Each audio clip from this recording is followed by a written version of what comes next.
All right, I'm joined by my good friend Kaiser Chan over there in Toronto, beautiful Toronto, Canada. How you doing today, man? Doing well, thanks, Rich. How are you? Not too bad, not too bad. Another sunny day here in LA.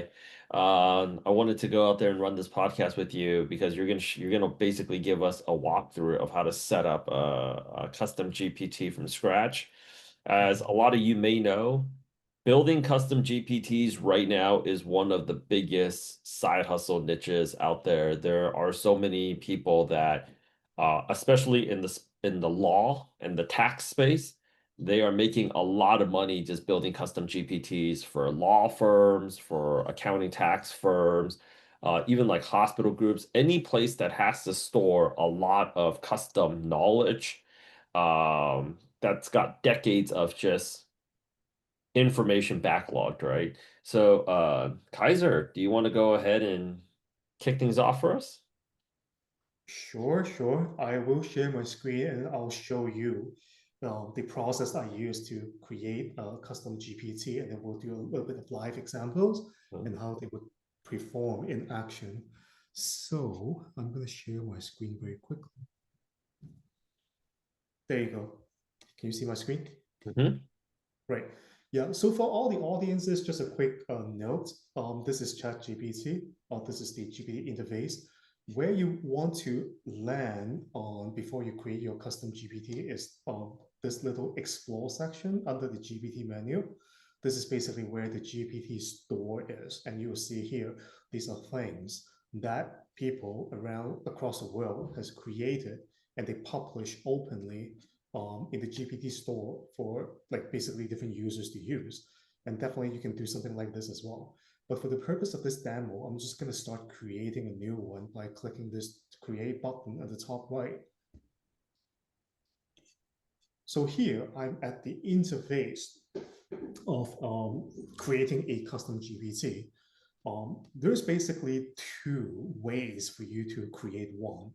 Um, One of the first way is basically through this create function on top, where you can actually talk to ChatGPT in creating this, right? So basically, if you're someone who's trying to explore like an idea and you need some guidance in creating this could be a good way to start. But personally, what I like to do is actually do the direct configuration through this configure menu, where I can actually input these instructions I have to calibrate the GPT behavior. So in this example, let's say I want to create a GPT, I don't know, let's call it like a sake sommelier because I love it. Um, this is a sake sommelier that pairs food or any sake. So in this case, I'm creating like a sake, a sommelier, where I can actually input what I want to do is to basically tell the custom GPT, hey, this is the sake I want to drink. What kind of food pairs well for it? So after this, I want to give some instructions. So the instruction part basically treat this instruction part like the system prompt of the AI, where you are creating like basically guardrails, constraints, or instructions that informs how it should behave. So that anytime you open this back up, it will already have all these contacts in place, and you don't need to re-prompt it, re-instruct it. So for the purpose of this, I'm going to create something very simple. I'm just going to call this, give it a role. You are a experience, okay, sommelier, and you are great at identifying perfect food pairing for all sake in the world to maximize the flavor of both the drink and the food. Okay, so this is a very basic system prompt instruction. I'm going to expand this a little bit just to show you the capability of a custom GPT. Here, I'm going to also instruct it to, I will give you the name of the sake, you will have to break down the details for me, including the brewery, including showing me the brewery, the ABV ratio, rice punch ratio, which is unique to sake, the prefecture where it was produced, and detail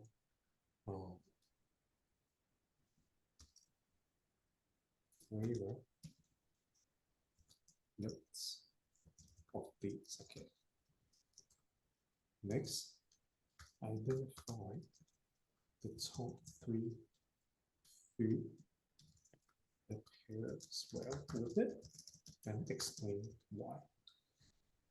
So for the purpose of this, I'm trying to build a sake sommelier GPT that would tell me all these things. What I'm trying to do is I'm going to give you a name, give it like a sake name. I think it will basically break down all this and show me all this information. Ultimately, show me the perfect food pairing for this. So let's close this. It's going to have this information saved. Now, with this should be good enough for testing. So let's start testing. And there's on the right side of the screen, there's like this little testing where you can actually test as you go. So let's say I'm just going to ask it to do this. SI 23. This is the sake name that I want the system to analyze for me. So let's see what it does.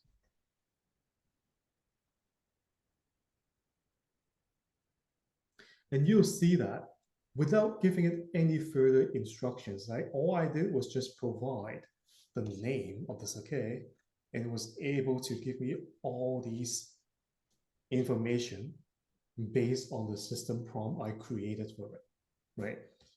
It will also basically give me the top food pairings, also very detailed. It tells you exactly, in this case, a sashimi of a whitefish, what kind of whitefish that goes well with it. So there you go. That's a very simple custom GPT we just created for the purpose of this.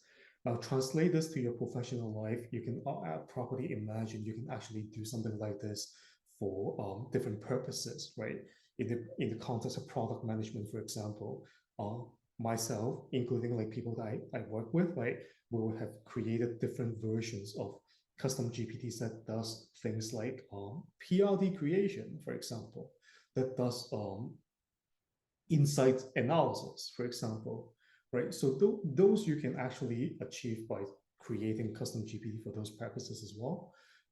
I've also worked with different product managers. Let's say, for example, during like the job searching phase, where they create like their own job searching custom GPT that helps them analyze like roles and requirements, for example. So all those things are possible by basically calibrating your version of custom GPT to help you do those jobs as well. Yo. Oh my gosh. Okay. Can I like give you a case study really quick? Okay, sure. Okay, That's so let's just say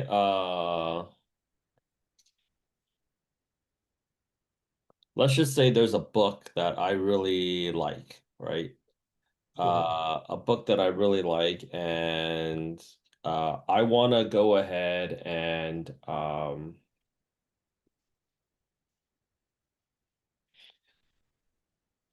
I don't know. Give me a okay. Let's take the book for example, 48 Laws of Power, right? So that's Yep. a pretty standard business book that a lot of people read in this business. 48 Laws of Power, or even like the Lean Startup, right? So, how do I obviously I cannot remember everything I read in that book, and then sometimes I want to reference it. So if I wanted to create like the lean startup uh GPT, right? And I wanted to put all the information that I got in there. So I read a book, let's just say I highlight some passages that I like, I move it onto a Notion doc. I wanna be able to reference it sometimes. How would I do Mm. that? Ooh, actually, that is a great example. Nowadays, nowadays there are two ways that I would go ahead with it. Number one is to create a like a custom GPT that would analyze or summarize like those key learnings in the book, right? For example, let's do something. Let's test this out, right? Let's call this a book summarizer. All right. I'm going to give it a very simple instruction here by saying, okay, you are a experienced or expert um, author. I don't know, whatever. Um, I will give you the name of a book, and you will provide me with the top, let's go top 5 key lessons from the book with a short description of what those lessons are. Let's call it something like that. It's very simple, right? So technically, what you can do now is you can go in here and answer a book. Let's say the Lean Startup, and the AI should be able to analyze this and give you those key lessons of this book. So that's one way of how you can basically, expedite your learning with all these books. You can feed the AI the name of the book, and then you can like create something like this that summarize those learnings for you. So that's one example. The other way how you go around out with it is like in your case, right? You said you took some notes on some books on a Notion doc or something, and you want to basically review those notes and extract key lessons from those notes, right? Nowadays, you can actually leverage something like the Notebook LM from Google for that as well. Mhm. Basically, it's like a tool where you can upload different notes for that purpose. For example, let's say in your example, you can apply those notes into that notebook LM. Or if you're a student, let's say for example, you go to a lecture and you have all these notes written down, you can actually upload those notes as well to notebook LM, and it will basically provide that summary for you, just like what we're having here as well. So that's another way that I would go around with that. But to answer your question, yes, you can actually do something like that using custom GPT for that purpose as well, creating a book summary kind of GPT to help you summarize those learnings as well. Got it. Got it. Mhm. Okay. Well, there you have it, folks. This is actually what we're doing right now. So if you're ready to make that transition over to AI product management, I mean, now is the time to go ahead and get it. Kai, thank you so much for spending time to go out there and walking us through this step-by-step instructions. Really go out there. Really, really, really appreciate it. Thanks, Rich, for the opportunity. Appreciate this as well. All right, man. I'll talk to you soon. Thank you. Take care.